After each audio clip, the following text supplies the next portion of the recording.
Hey everybody, how's it going? It's me, Logan, aka Suburban Yinzer. And in this video, I want to talk about the Whiskey Rebellion. Okay, many people in southwestern Pennsylvania probably heard about the Whiskey Rebellion, but some people haven't. Okay, and so this is dedicated to the people that have never heard of the Whiskey Rebellion. And if you have heard about it, I would invite you to listen to this because I'm going to give my thoughts and opinions and my insight on what that was about and what I feel about it. Okay.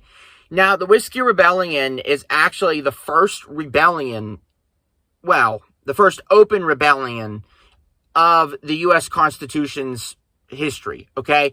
There was some rebellions before that, aka Shays Rebellion in 1786 up in Massachusetts. But this was the first rebellion after the formation of the U.S. government, the federal constitution that we still fall under today. The Whiskey Rebellion started in 1791 and lasted until 1794. And it happened primarily in southwestern Pennsylvania. Okay, so this is our region's history. And no, my ancestors were not involved in the Whiskey Rebellion in any way because my ancestry was living approximately in eastern Pennsylvania on my mother's side of the family and basically southwestern and southeastern Virginia. So I had no ancestry in southwestern Pennsylvania or in the Pittsburgh region per se at that time in 1791 to 1794.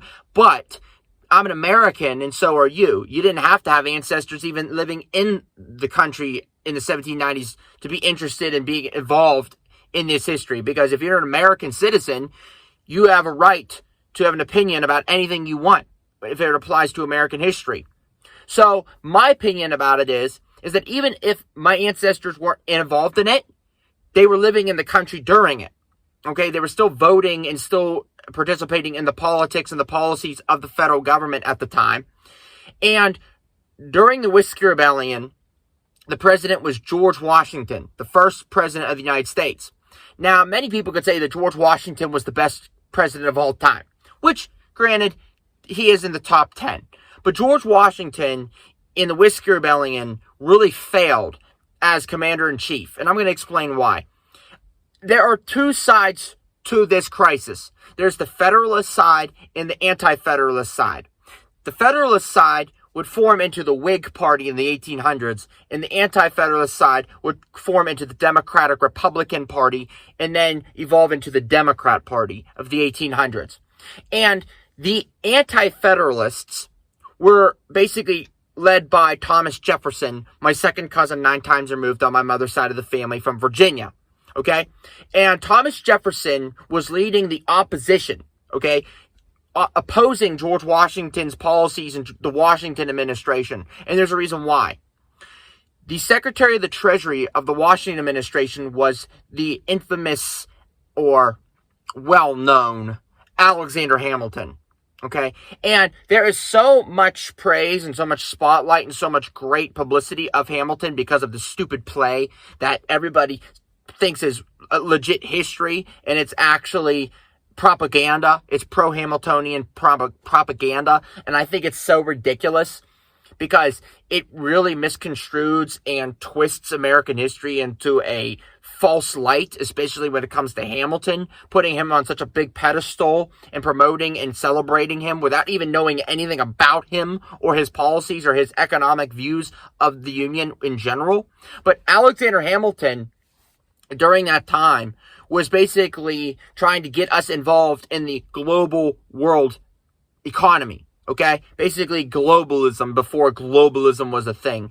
Hamilton believed in the English economic system. He believed in an economic intervention that the United States should basically get into business with Europe. Okay? That we should support big corporations, big industries, big business, and that we should allow corruption and big government policies in the United States, which, for me as a Jeffersonian, catering to the Jefferson mindset, it's completely contradictory to what this country stood for, what this country was founded upon, to then go down the lines of England and falling into the trap of the English economic system that we broke free from in 1783, and by 1791, we're going back into that system.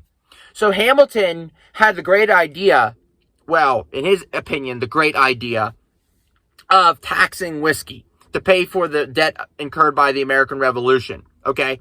So the American Revolution brought upon a lot of debt to the United States federal government, which the federal government was getting bigger and stronger under the Washington administration, which was making Jeffersonians like Jefferson very mad, okay? They did not want the federal government to get bigger and stronger and have more power over the states, and especially the people of those states. But that's what Washington was allowing to happen under Secretary of Treasury Alexander Hamilton. Hamilton wanted to escalate the American federal government into a state of superiority or of a master class over the, let's just say, subservient states, the 13 subservient servitude or indentured servant states, essentially. That they would have to basically serve the almighty, powerful federal government, which was completely contradictory to what the federal government it was even created for. It wasn't supposed to be a master, and the 13 states weren't supposed to be servants or aka slaves. They were supposed to be the states were supposed to be independent and sovereign, especially the people of those states. But regardless, Secretary of Treasury Alexander Hamilton said, well, we should tax whiskey. Okay, we should tax the whiskey of these peasants. Okay, these lower class people, especially in southwestern Pennsylvania, that depended on whiskey for currency. Okay, so these peasants, as Hamilton saw these poor middle class, working class people of southwestern Pennsylvania, he saw these people, our region, as basically redneck, hillbilly, nobody, white trash that we could just kick around and tell what to do because I'm Alexander Hamilton, and I am the Secretary of Treasury with my, pinky up, and I'm going to tell these peasants what to do. Since southwestern Pennsylvania was in the territories at the time in 1791, they didn't fall down in the line of Pennsylvanian territory yet. They weren't even in Pennsylvania. Yes, Pennsylvania basically sort of claimed them, in the three rivers, the Monongahela, the Allegheny, and the Ohio. Yins are going to be like, you're from Pittsburgh? I know. The Ohio, the Monongahela, and the Allegheny. And so the Three River region was a territory at the time. So these people were living in the far west at the time. Of the 13 states, they were living in the far west. Okay? So they depended on whiskey as currency. Okay? So what the Hamiltonian mindset was, based on the Washington administration, was to tax the whiskey that these people are trying to make and use as currency. So they have to pay money on the whiskey and the stills to make the whiskey. Do you see the craziness here? These people don't have any money. They don't have cash. They have the whiskey. Their whiskey stills are how they eat. It's how they survive. It's how they trade. It's how they make it through the winter. And if you tax this whiskey and you tax these stills, these people don't have anything to basically rely on to get food and get supplies and to survive in the Western Territory. So as you can see, this created a huge problem, which the whiskey rebels at the time, approximately south of the Pittsburgh region, so basically Washington County, Greene County, Westmoreland County, that area that we have today, okay, these people in the outskirts of Pittsburgh, the primitive city at the time, they were mad about this. And many of these people were Ulster Scots from Northern Ireland or even from Scotland, okay? And these people came here, fought in the American Revolution for their rights and for their freedom, only to be bullied and dictated to by the Washington administration, aka Alexander Hamilton, to pay money on whiskey that was their property that they used as currency to survive in the West. So as you can see, this did not go well, and it turned into a full-scale rebellion against the federal government, which, hey, when you push a people too much and you treat them like garbage, that's what's going to happen. The American Revolution proved that in 1976. But regardless, and it proved itself in 1861 with the Confederacy. And so, yes, the rebellion was basically smashed in 1794 by the Washington administration because, hey, In my opinion, I understand. When the people are rebelling against the federal government, the rebellion has to be put down.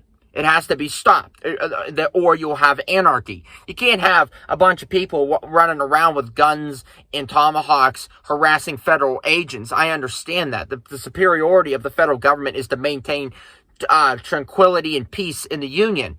But Hamilton and Washington misunderstood the compact between the people and the federal government, and they treated them like garbage, but then they're going to treat them like traitors and rebels when they're starting to rebel and fight for their rights and fight for their liberty that they earned during the American Revolution.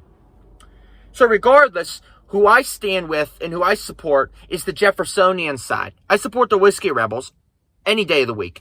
I support the side that was for the American people, the peasants.